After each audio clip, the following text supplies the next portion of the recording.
when people ask or wonder what is the ultimate goal of spirituality, well, I gotta tell them this: the ultimate goal is to liberate the soul.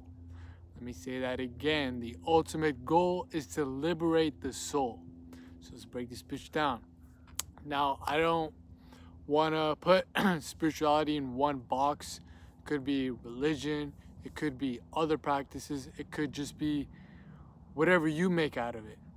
But at the end of the day, it's a form of you connecting with your soul, connecting with your true nature, not the skin, not the flesh, not the bones, not the gains, not the muscles, not even the brain, but the soul, the part of you that is eternal, the part of you that is not connected to attachments to this world, the part of you that's just free, that's always been free and is looking for its way to get back to that state of freedom. So it could be through religion, like we just said, could be through other spiritual practices, like we just said, could be through whatever, man. Let's just keep it at that. But the goal of it, the goal of all of them, in my opinion, when you really break them down, is to eventually liberate the soul, to get to that point of just eternal bliss, eternal freedom, eternal just cosmic love and joy and all that stuff. So some religious practices may call this heaven. You've all heard of this. Doesn't matter if you're Christian, Muslim, Jewish, this and that. They talk about heaven. What is heaven really when you actually kind of conceptualize it? It's freedom from suffering. It's freedom from attachments. It's freedom from desires. It's a freedom from all these things that kind of make up the physical world, that kind of make up even your mental world. Because you do have attachments in your mind. You do have attachments to this physical world. You have attachments to your body, to your ego, all that stuff. It's a complete freedom from that and a reconnection with the source, God, the Father, Allah, whatever it is to you. In a religious sense, that's what it is. I'm not saying I'm a preacher. I'm not saying I'm a priest. I'm not saying I'm a imam or any of that stuff, man. I'm just telling you from my point of view. And maybe it connects, maybe it doesn't, but let's just hear me out. Just hear me out. So that's the end goal. At the end of the day, that is what these practices are trying to promote. Living a righteous life to eventually be able to lift your soul, your level of consciousness to that point of heaven, to open up the gates of heaven, and finally get out of hell. You can consider even this physical world hell to a certain degree. It's a bunch of suffering, it's a bunch of killing, it's a bunch of murder, lie, manipulation, all that stuff. There's good and bad when it comes to earth. I like to think of it almost as the middle plane. Heaven is the highest plane, earth is the middle, hell is the lowest. So you can have hellish aspects of on earth, and you can have heaven aspects on earth as well. It has a yin and yang to it. It's very dual. It has a duality to it. There's good and there's bad. There's light and there's darkness. There's this and there's that. But in the heaven realms, whatever you want to call it, it's all light. Everything is light. It's just all good. It's all bliss. It's all just, that's all there is. There is no other side to the coin. And on the hellish realms, it's vice versa. All bad, all fire, all just damnation, all that stuff, man. So it's, the earth to me is the middle ground of that. This physical plane is the middle ground of that. And the goal is to liberate the soul and eventually transcend duality, transcend good and bad, transcend light and day, night and day, transcend all that stuff, man. Transcend the overall aspect of duality and understanding you are the eternal soul that is connected to that heaven realm, that comes from that heaven realm, that belongs in that heaven realm of light. You're a being of light, if you want to call it that. A lot of religious texts will say that. A lot of spiritual texts will say that you're a being of light. So you deserve, you belong in that realm of light. So The end goal is to liberate yourself from the flesh, the bones, the ego, all that stuff, and get back to that point. And if you've watched my video on the cycle of samsara on the main channel, you kind of got a little background of this, or maybe you know this from other stuff. But in this world, to me personally, what I've seen, what I've experienced, what I've researched, what I've connected the dots on through what I've seen, through the downloads I've gotten, and all that stuff throughout my life on the spiritual path, I've come to realize that the cycle of reincarnation, the cycle of just life itself, inhale, exhale, night, day, the dualistic nature of life is cyclical. And you are stuck in that as a human until you raise your level of consciousness to the point of transcending duality. And how do you do that? Well, a lot of these religious texts, a lot of these spiritual texts, a lot of these practices give you certain rules, give you certain laws, give you certain ideologies to follow by to eventually be able to transcend that level, that you're not stuck in duality, you're not stuck with this is me and that's everybody else. You'll understand the connection between every single thing. And it's not easy. You have to, it's a practice. It's just like you going to the gym. It's just like you're reading a book. You've got to practice your spiritual aspect of life. And that's what these lessons give you.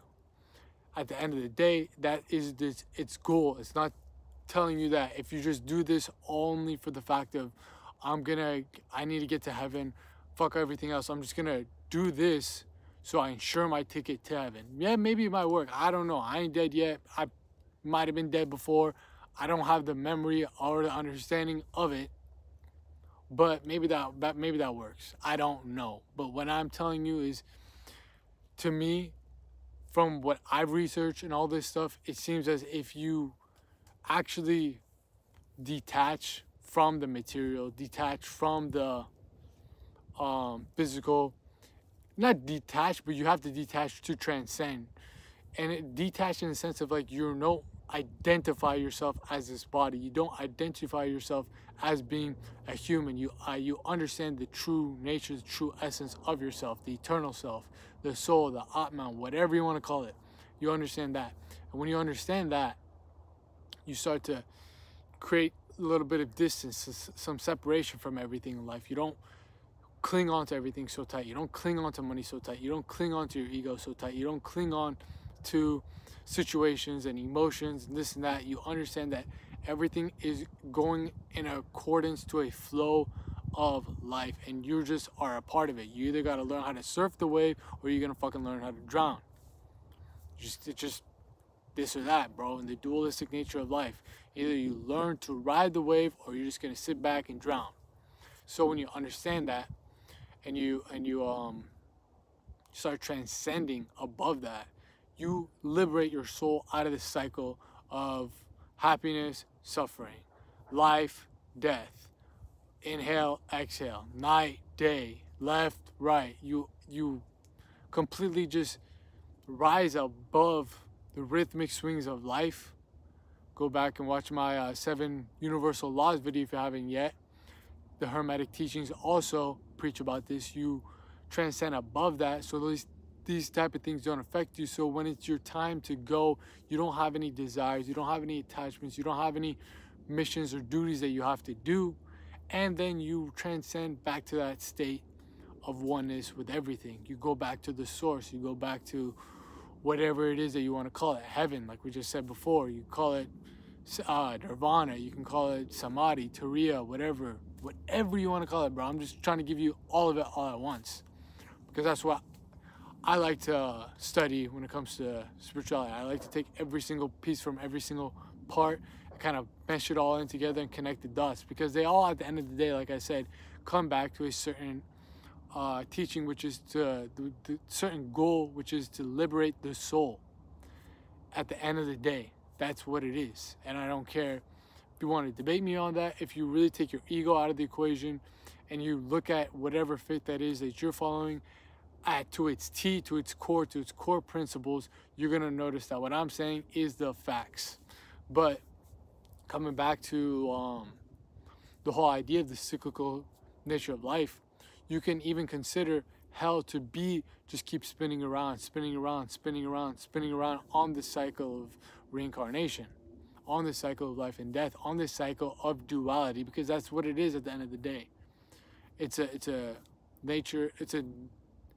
natural cyclic cycle of duality. Because when you have that dualistic nature to life, you don't see the connection to everything. You don't see how your actions are exactly connected to other people's effects. You don't understand how the stars in the sky, the cosmos and everything directly influence you. You think that you are your own entity and everything else is separate from you, and everything is so individualized, which at the end of the day, it has individual parts to it, but it comes up to make a whole organism. Like another analogy I like to give is we are lowercase g, O-D-S, gods, lowercase, that come together to form capital G-O-D, God. That makes sense? Let me bring another analogy to it. We are cells in an organism that all come together to make up the organism. So those cells are the lowercase g-o-d gods, and that organism, that whole system, is g-o-d God, uppercase. Hopefully you're picking up what I'm putting down, because it makes sense to me. It's always made sense to me, because that's why I made the analogy. So hopefully it makes sense to you. But we all come together to form that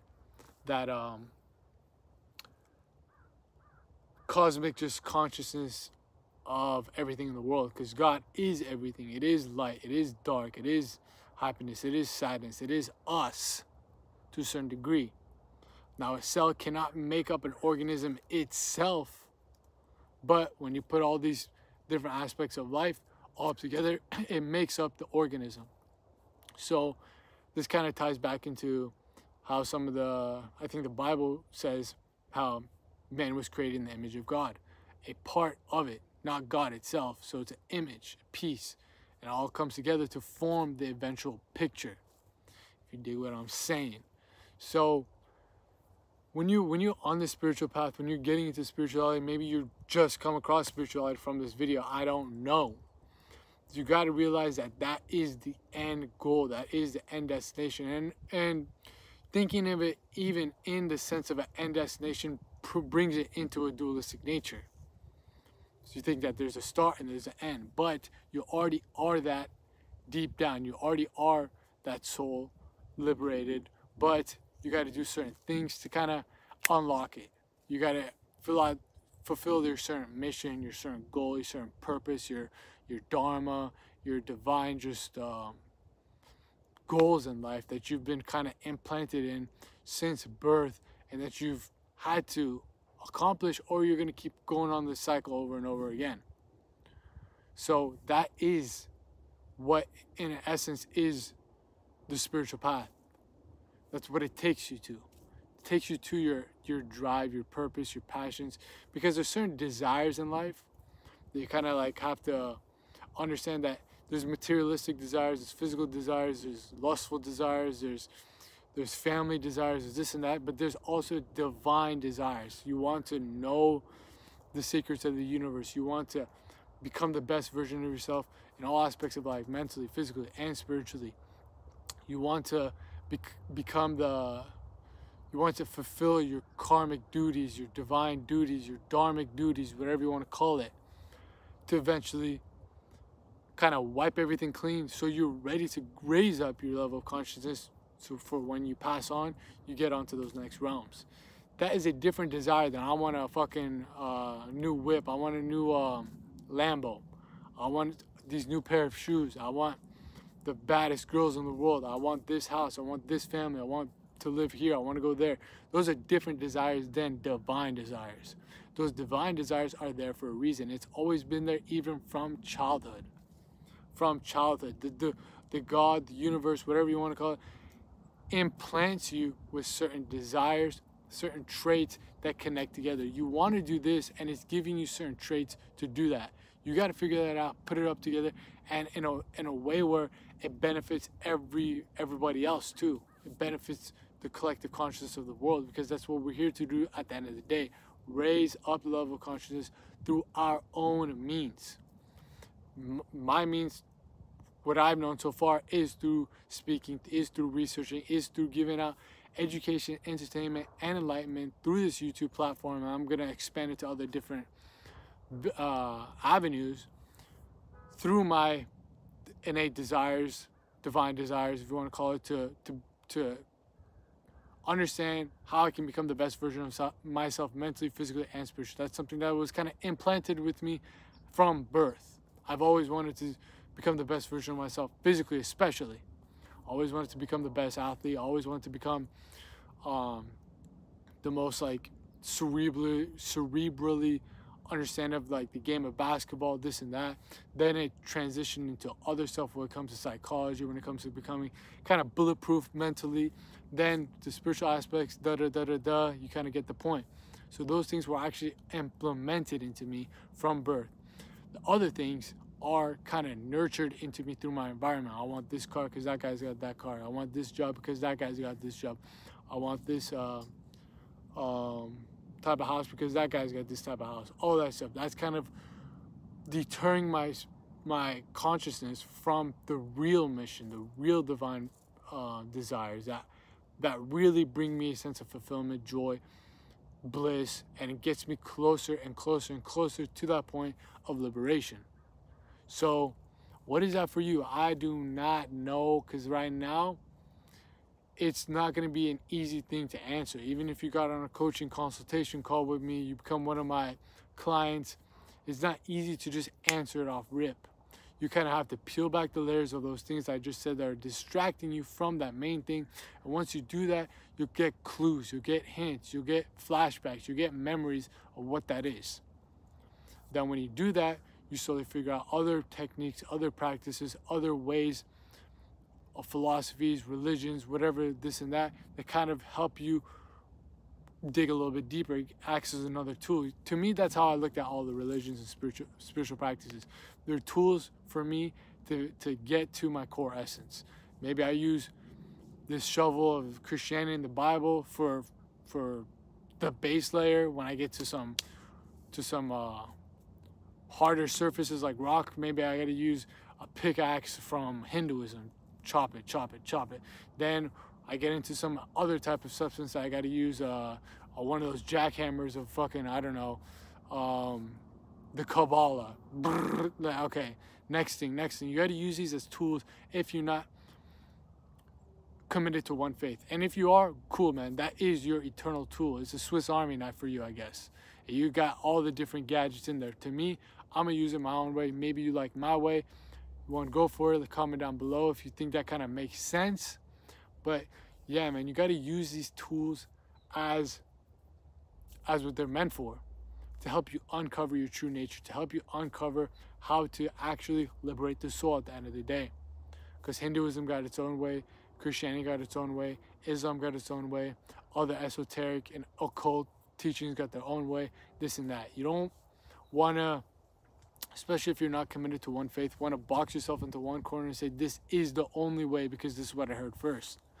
You want to expose yourself to all of it. Even if you are religious and you are committed to one faith, I would highly advise you look at all of it. And you can see certain connecting dots between all of them. Because where do you think they came from? Honestly, where do you think a lot of these religious teachings, philosophies, spiritual practices came from? It came from channeling. A lot of these prophets were either meditating for fucking 40 days, fasted, and just went into a trance state where they're fucking getting all these type of universal downloads, or they were doing psychedelics, or they were just honestly just becoming more in tune with nature and less in tune with the body, the flesh, the ego, and all that stuff. They just became detached. That's how they did it. And even if you want to get into the darker sides of spirituality and all these things, they do the same thing. They channel, but they channel darker energies, like these secret societies, this and that. They know these exact same things. That's why they hide all this information from the public eye, because they know that this is the keys to the universe. but they're going to use it for more manipulative, dark ways. A lot of these prophets were using it for light and actually productive and actually good and beneficial ways. What are you going to do? I don't know, bro. You can become the next Aleister Crowley after watching this video, bro, on some weird demonic ass spiritual practice shit, but you're still doing the same thing. You're still channeling. You're still getting those universal downloads. It's just at the end of the day, how do you use them? How do you turn them on? How do you flip the switch? Which way? Light or dark? So if you really look at a lot of these type of things, they all come down to the same pinpoint message: to liberate the soul. And the more you understand it, the more you go through it. Like, I'm not saying I got all the answers. I'm not saying that I've liberated my soul. I've just seen some things. I've experienced some things. I've taken those notions, went and researched, and found out some of the keys and clues and put it together to understand that maybe I'm onto something. Maybe I'm actually understanding some of these type of deeper topics of spirituality, and I'm trying to give it out to you guys in a practical sense, because trust me, bro, the type of stuff sometimes that I research or other people research, stuff that's on the Discord sometimes, is hella deep and can fry your brain out if you're not ready for it. But if you can break that bitch down real quick like a brick for y'all, like I'm trying to do out here on What the Fulati, in the field, in the flesh, you guys can maybe get a broader sense topic to it. And this comes back to one of my community posts that I put up not too long ago about me doing lectures, live streams, this and that, when it comes to deeper topics that I've brought into brought or introduced to you on the main channel. Maybe the Samsara video, it was like a 15-minute video that I took everything condensed in a way where it's like it's stimulating enough for you to watch it. It's good enough with the editing skills, this and that, the music, that kind of makes it more of an enjoyable watch. But I can take that and just expand it over 100-fold, but in a more lecture format. So that's something I'm gonna do, but also in a way where I can break it down in ways that you can understand in the modern world, because some of these texts and stuff like that, we're talking about it in ways where you have to do some mental gymnastics to get it down. And me personally, I think I got a skill to take these type of things and make them in a way where person my age, person younger than me, person maybe a little bit older than me can understand and grasp the concept, and maybe it pushes them down the path of going and figure out for yourself. Because at the end of the day, I can only break it down in ways that I see. Maybe you get introduced to it by my videos, this and that, and you go out and do your own research and you see it in a different way. Maybe you make your own YouTube channel and this keeps going on because we're in a cycle. But at the end of that, all that stuff, we're trying to transcend duality and eventually come back to the source, to liberate the soul, because that is the ultimate goal. So with all that said, bro, just take this whole spiritual path and mesh it down into a simplistic term. The ultimate goal is to liberate the soul to heaven, to nirvana, moksha, samadhi, turiya, to meet the creator, meet the universe, become one with it all. I do not care how you want to break it down, but that's it at the end of the day. Whatever floats your boat when it comes to that description, go for it. Run with it. But just understand that that is what we're all trying to do when it comes to the spiritual path. You might go about it in a different way. I might go about it another way. This other guy might go about it a whole completely different other way. But at the end of the day, we're all gonna meet up at the same point.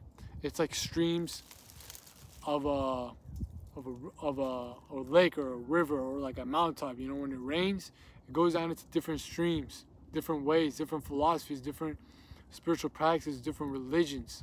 But when you trace it all back, it comes back to one source at the top of the mind. And if you look up, that's where it comes back to. Up there, heaven, whatever. Damn, man, that was a crazy analogy. I did not mean to do that, but just clicked for me. When you go on top of the mountain, you see it, and that kind of comes back to some of the other spiritual practices that say when you're on the top of the mountain, when you're face to face with God, this and that. And that's what it is, bro. That's what it is. And that comes to detachment, transcending duality, overall understanding that you are not the mind, you are not the body, but you are the soul inhabiting all of these things. And your job is to use the mind, use the body to eventually liberate the soul, to act out your soul's mission. And eventually stop this cycle of samsara, go back to the source and kick back, relax where you've always belonged. If you agree with me, you agree with me. If you don't agree with me, you don't agree with me. That's all there is, man. It's been your boy out here, What the Fulati, in the field, in the flesh, dropping y'all that game so you guys can make these games. And I'm out of here. Peace.